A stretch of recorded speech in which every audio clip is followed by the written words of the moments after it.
Ես կարող եմ մեկ առ մեկ նշել բոլոր թերությունները եւ խախտումները, որոնց մասին խոսք է եղել վերահսկիչ պալատի ստուգման արդյունքում,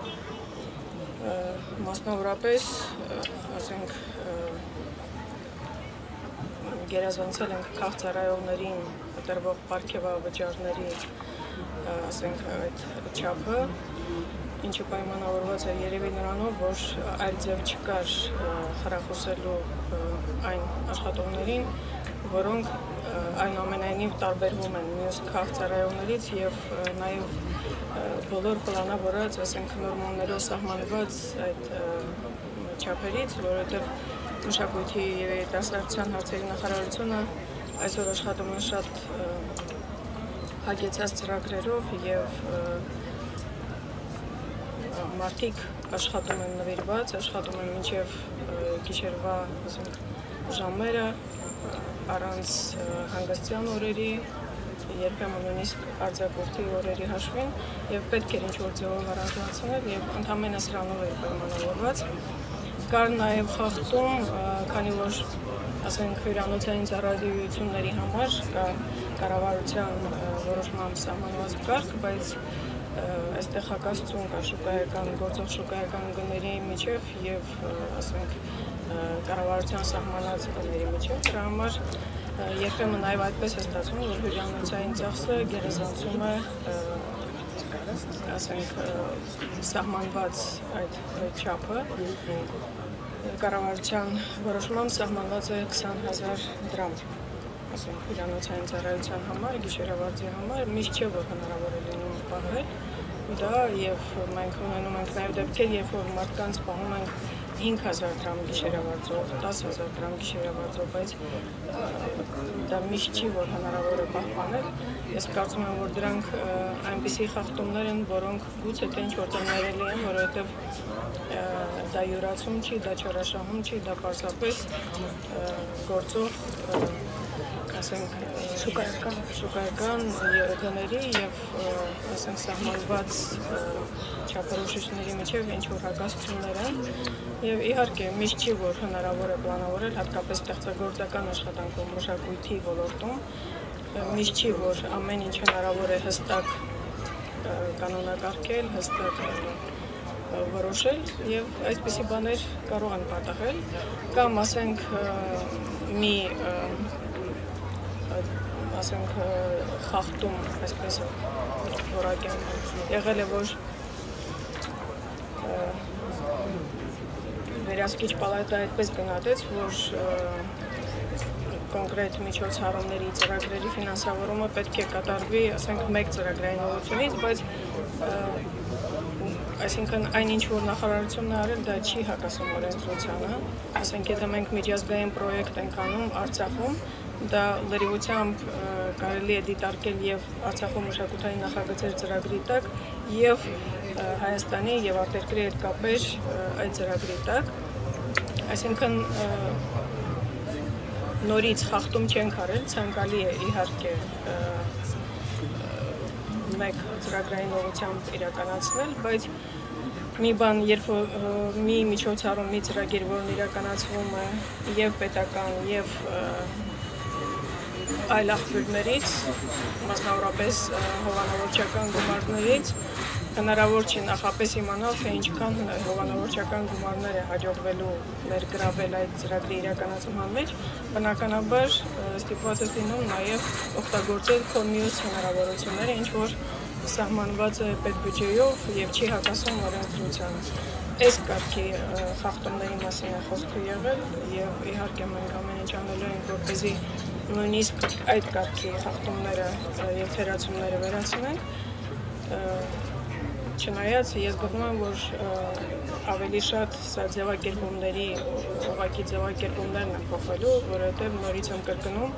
որևէ բան չի արվել օրենսդրությունից դուրս կամ, ասենք,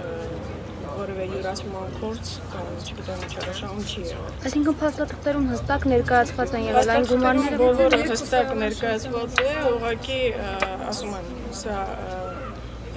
ցանկացած գործունեություն, եթե այսպես մանրակրկիտ ուսումնասիրես, միշտ թերություններ կարելի է գտնել, ինչպես ասում են, չի սխալվում նա, ով չի աշխատում։ Եվ բնականաբար թերություններ ընթացքում լինելու են, մենք կփորձենք զերծ մնալ դրանից, բացի այդ, ասենք, մենք բոլորս կայացման փուլ ենք հասնում, այնպես չի, որ կամ կառավարման դպրոց ենք անցել, կամ համապատասխան մասնագիտական կրթություն ունենք, կամ չգիտեմ ինչ, բոլորս ընթացս նաև սովորում ենք, այդպես եղել է միշտ, սկսած ամենայն դեպս 88 թվականից, երբ որ մենք սկսել ենք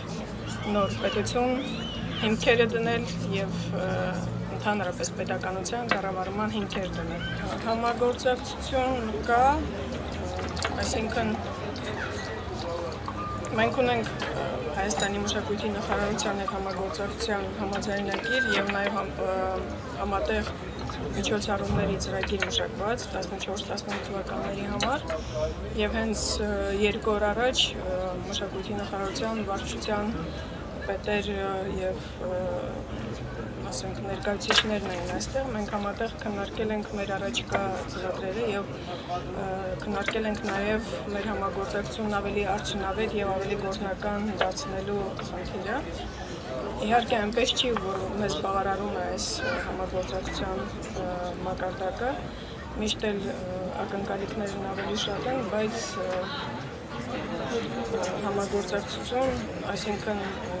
միշտ էլ եղել է։ Հայաստանում չկա որևէ քիչ թե շատ հեղինակություն ունեցող մշակութային կազմակերպություն կամ արվեստի գործիչ, ում հետ մենք չհամագործակցենք եւ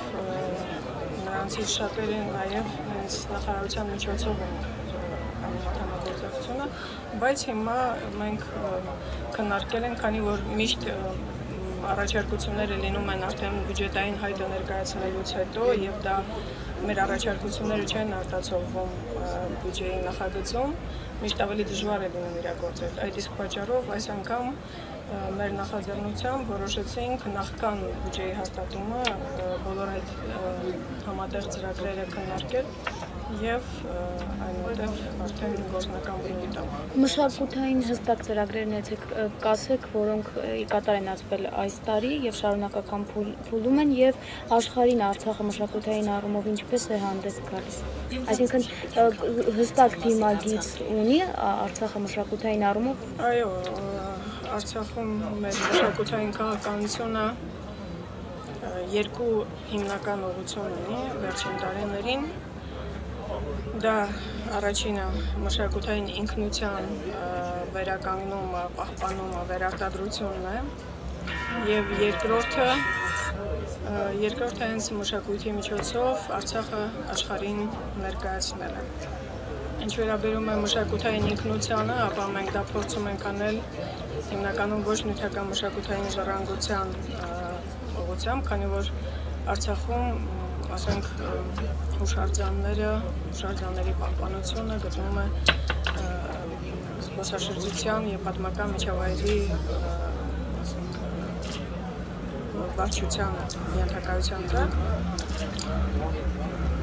լիազոր մարմին մշակույթի երիտասարդության հարցերի նախարարությունը զբաղվում է ոչ նյութական մշակութային ժառանգությամբ եւ թանգարաններով, գրադարաններով մենք ոչ նյութական մշակութային ժառանգության ուղղությամբ վերջին տարիներին ահագին քայլեր ենք ձեռնարկել, թե օրենսդրական դաշտում, իրավական դաշտում եւ թե կոնկրետ ծրագրերով մասնավորապես հենց նախարարության շենքում ստեղծվել է Արցախի բարբարի եւ ազգագրության ուսումնասիրության կենտրոն Ղուկասյան եղբայրների անվան Ղուկասյան եղբայրները դրանք շուշեցի այն հովանավորներն են ու միջոցներով 100 տարի առաջ կառուցվել է նախարարության շենքը եւ նրանց անունով ստեղծվել է ինչպես նշեցի բարբարի եւ ազգագրության ուսումնասիրության կենտրոն, որի միջոցով մենք մի շարք ծրագրեր ենք իրականացնում։ Նախ եթե խոսեմ այս տարվա ընթացիկ ծրագրերի մասին, ապա ահագին աշխատանքներ են տարել առկա նյութերը հավաքագրելու ուղղությամբ եւ նաեւ երկու կարեւոր մրցույթներ ենք հայտարարել եւ հիմա արդեն ամփոփման ժամանակն է այդ մրցույթների։ Առաջինը Արցախյան գորգարվեստի մրցույթն է, երկրորդը տոհմածառ մրցույթը։ Ինչու գորգարվեստի դա էլ հենց մեր մշակութային ժառանգության կարևորագույն բաղադրիչն է եւ Արցախը հայտնի է եղել որպես նաեւ գորգագործության գորգարվեստի կենտրոն եւ դուք բոլորդ ականատես եք թե ինչպես ասենք պատշաճ ուշադրություն չդարձնելով մենք կորցրել ենք այդ ժառանգությունը եւ այսօր աշխարհում այդ գորգերը ներկայացվում են որպես ադրբեջանական կամ լավագույն դեպքում որպես կովկասյան գորգեր։